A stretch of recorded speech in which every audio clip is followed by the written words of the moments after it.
बघता बघता आज माझं बाळ 2 वर्षाचं झालं. खरंच समजलंच नाही की ती कधी मोठी झाली. तर आज होता सर्वज्ञाचा बर्थडे.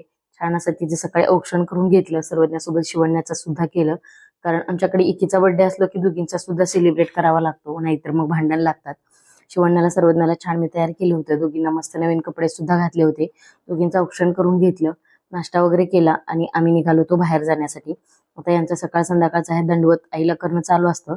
आज बाबा घरी नव्हते त्यामुळे बाबांना मिस केलं. बाबा बाहेर गेले होते. तर आम्हाला जायचं होतं शिवण्याच्या स्कूलमध्ये ऍडमिशन घेण्यासाठी.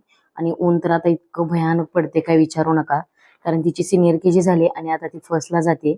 आणि बऱ्याच स्कूलमध्ये ऍडमिशन सुद्धा फुल होत आलेत आणि खरं सांगायचं तर ऍडमिशनच भेटत नाहीये असा प्रकार झालाय. घरी आले, घरी एक पाहुणा येणार होता. त्याच्यानंतर स्वयंपाक केला, जेवण वगैरे केलं, सगळा पसारा आवरला आणि मग मी लागले भाज्या कटिंगसाठी. कारण बाबूच्या बर्थडेला मला आज पावभाजी आणि पुलाव बनवायचा होता, व्हेज पुलाव.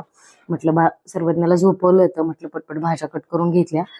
तर नंतर करायला काही जास्त वेळ लागणार नाही. आणि घरात म्हणजे करायला मी एकटीच होती, दुसरं कोणीच नव्हतं. आणि सर्वज्ञ सुद्धा माझ्याशिवाय राहत नाही. या संबंधीचा पूर्ण डिटेल ब्लॉग मी आपल्या चॅनलवरती ऑलरेडी अपलोड केलाय. खालच्या त्रिकोणी बटनावर कट केलं तर तिथं जाऊन तुम्ही नक्की डिटेलमध्ये बघू शकता.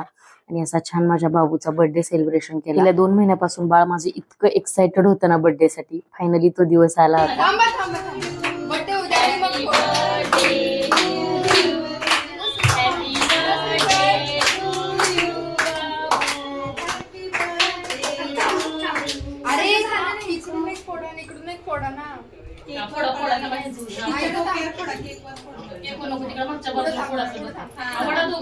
अगदी पहिला बर्थडे सुद्धा आणि दुसरा बर्थडे सुद्धा सर्वज्ञाने खूप छान एन्जॉय केला. म्हणजे केक कटिंग करताना किंवा जास्त माणसं बघून ती अजिबात रडली नाही.